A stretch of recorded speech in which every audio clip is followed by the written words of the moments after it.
Glass Reflection Review number 42, Elfen Lead. Originally released November 3rd, 2010.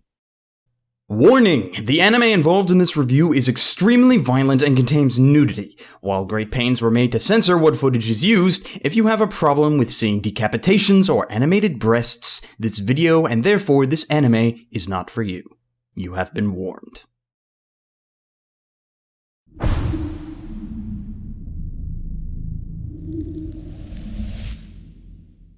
Elfen Lead is violent, overly excessively gory, and in many ways perverse. It contains nudity, a grotesque amount, bringing the show to almost being borderline hentai, with little girls no less. The majority of the characters are unlikable, either because they're extremely stupid or just don't get enough screen time, and the story is dull, relying way too heavily on plot convenience and coincidences, and it comes in a stupid spindle case.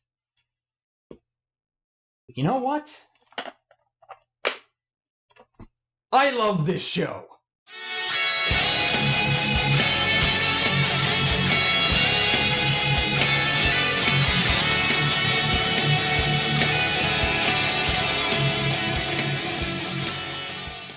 Alright, now I know I put a massive warning sign at the top of this review, however, to fully understand and just grasp how much Elfen Lead does not give two shits about decency, I'm going to be doing my usual studio spiel over top of the first couple of minutes with some relaxo-vision covering up the really excessive gore.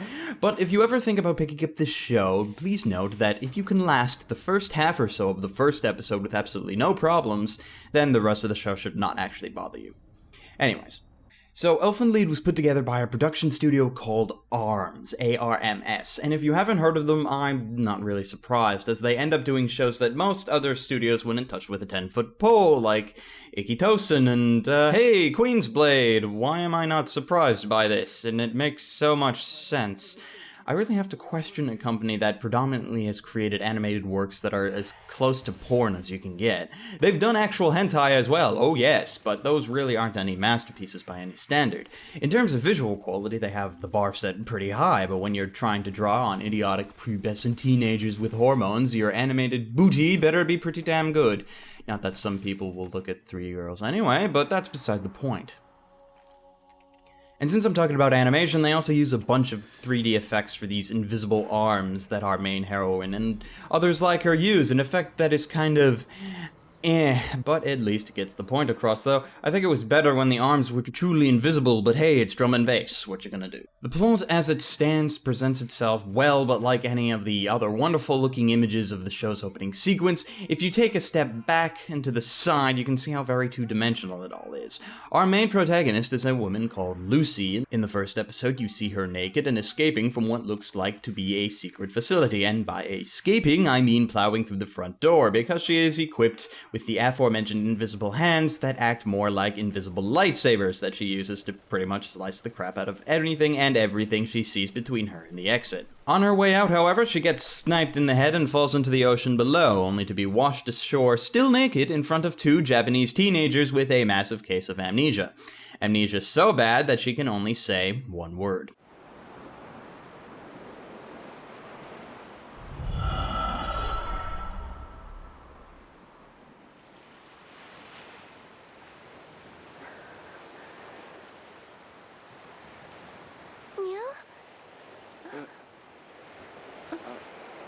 Excuse me?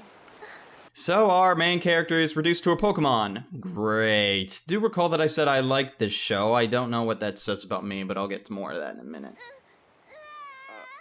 The teenagers named Kouta and Yuka, neither of which have ever seen Lucy before ever, take pity on the seamlessly helpless girl and take her back to live with them. Over time, the people that run the secret facility constantly send out things to either recapture Lucy or kill her, from armed SWAT teams to more cooperative lightsaber hand-wielding females, most of whom get the crap beat out of them because Lucy just happens to suddenly get her memories and powers back each time for just long enough to deal with the problem at hand before promptly getting kicked in the head and becoming all cute and innocent again. So, as you can see, there's nothing spectacular about the show's plot. In many ways, the plot is complete shite, but now for the good bits. Why do people like this show? Well, while everyone's reasoning may not be the same, my reasoning is just because of how tasteless this show is.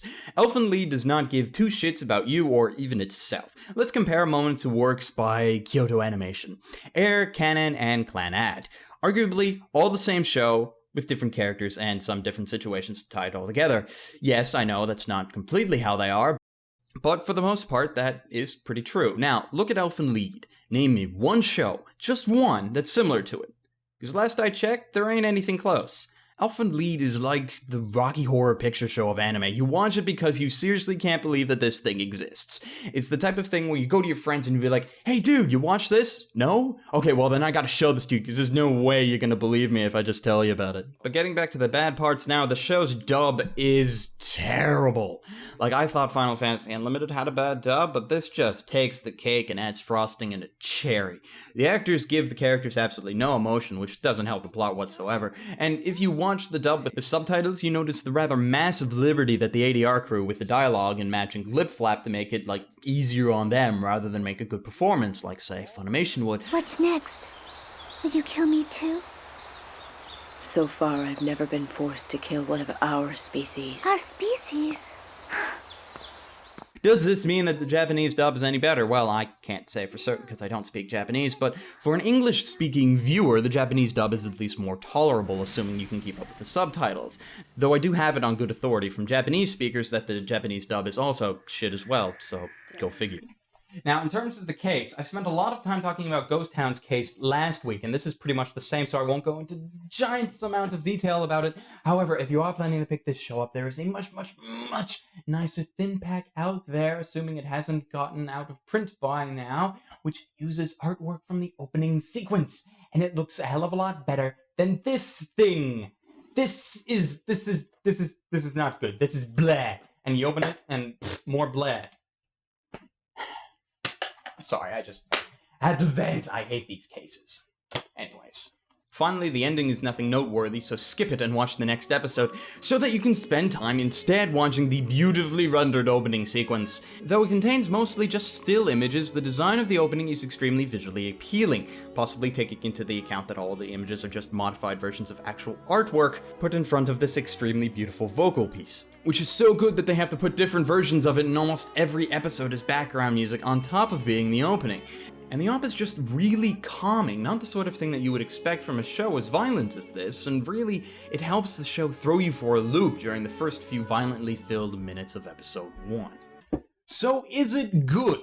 Yes and no. I will say that it is an experience, one that if you are old enough and mature enough to watch, you should definitely do so sometime before you finally kick the bucket. All of the show's flaws can either be ignored or just discounted because of the sheer ludicrousy of it all.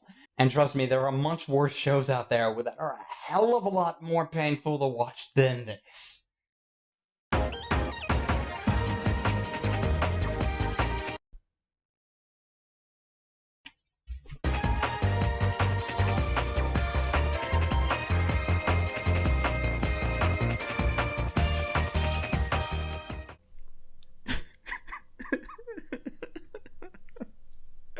Someone kill me.